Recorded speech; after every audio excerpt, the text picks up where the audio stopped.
Halo, perkenalkan nama saya Destina, NIM 200710112, Program Studi Sistem Informasi.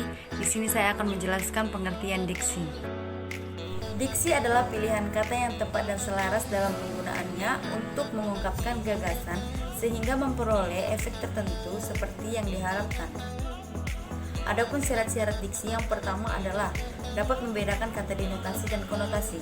Apa itu denotasi? Denotasi adalah makna sebenarnya dan konotasi adalah makna kiasan.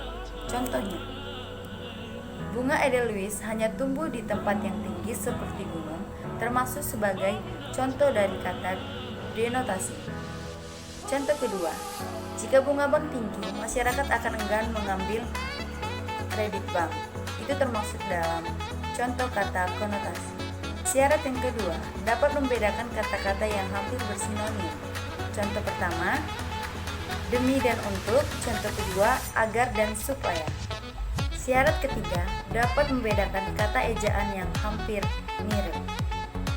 Contohnya, inferensi dan interferensi yang memiliki arti yang berbeda-beda. Inferensi adalah kesimpulan dan interferensi adalah saling mempengaruhi.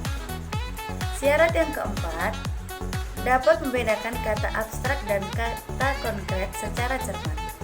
Contohnya, kata abstrak, misalnya pendidikan, wirausaha. Contoh kata konkret, misalnya minggu, sarapan, dan berenang.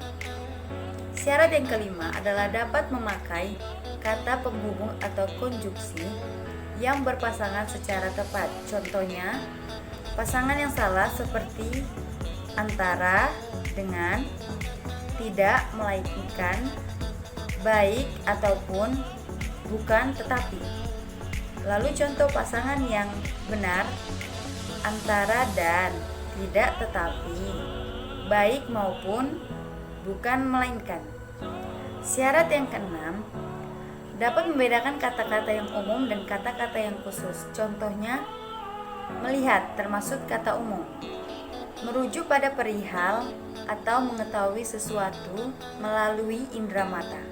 Contoh kata khusus, melotot, membelalak, melirik, memandang, mengamati, meneropong, dan lain sebagainya.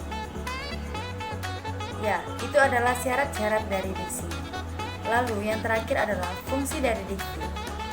Fungsi yang pertama adalah membuat orang-orang yang membaca atau mendengar karya sastra menjadi lebih paham mengenai apa yang ingin disampaikan oleh pengarang. Fungsi yang kedua adalah membuat komunikasi menjadi lebih efektif. Fungsi yang ketiga adalah melambangkan ekspresi yang ada dalam gagasan secara verbal, tertulis, ataupun terucap. Fungsi yang terakhir adalah membentuk ekspresi ataupun gagasan yang tepat sehingga dapat menyenangkan pendengar atau pembacanya. Baiklah, hanya itu saja yang saya dapat jelaskan mengenai pengertian, fungsi, dan syarat-syarat dari diksi. Bila ada kesalahan, mohon dimaafkan dan semoga teman-teman dapat mengerti apa yang saya jelaskan. Sekian, terima kasih.